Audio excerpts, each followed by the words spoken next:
അപ്പോൾ ഞാൻ ഉണ്ടാക്കാൻ പോകുന്നത് ഇന്റർനാഷണൽ സ്പൈസി കൊറിയൻ കിമിച്ചി സൂപ്പാണ്. ഇതിൻ്റെ ടേസ്റ്റ് നമുക്കൊന്നും അറിയില്ല, അപ്പോൾ നമുക്ക് ഉണ്ടാക്കി നോക്കാം. ഇതിന് 1.5 കപ്പ് വെള്ളം വേണ്ടത്. അപ്പോൾ നമുക്ക് സൂപ്പ് ഉണ്ടാക്കാൻ തുടങ്ങാം. അപ്പോൾ ഇത് കത്തിച്ചിട്ടുണ്ട്. ഇതിൻ്റെ മണമൊന്നും ഒരു രക്ഷയില്ല, നല്ല മണമാണ്. അപ്പോൾ നമുക്കിത് ഇടാം. ഇത് കുറച്ച് വെള്ളം ചൂടായാൽ മതി, അപ്പോഴത്തേക്ക് നമുക്ക് ഇത് ഇടാൻ കഴിയും. ഇത് ഇടാൻ പറ്റും. ഇത് പൊടി വേണം, ബാക്കിയൊക്കെ ഇത് ഫുള്ള് ഇടണം. അപ്പോൾ ഗൈസ് ഇത് നല്ല മണമാണ്, നല്ല ടേസ്റ്റും ഉണ്ട്.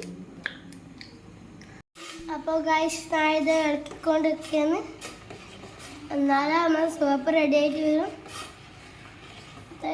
ചിലയിടത്തുള്ള ഗൈസ് അപ്പോൾ ഇതായിട്ടുണ്ട്. നല്ല ചൂടുണ്ട്.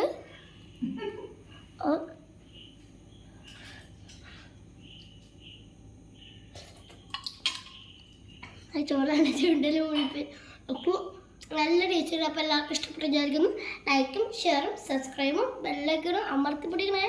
പിന്നെ ആരും എൻ്റെ ചാനൽ സബ്സ്ക്രൈബ് ചെയ്യുന്നില്ല, അപ്പോൾ എല്ലാവരും സബ്സ്ക്രൈബ് ചെയ്യണേ. അപ്പോൾ എല്ലാവർക്കും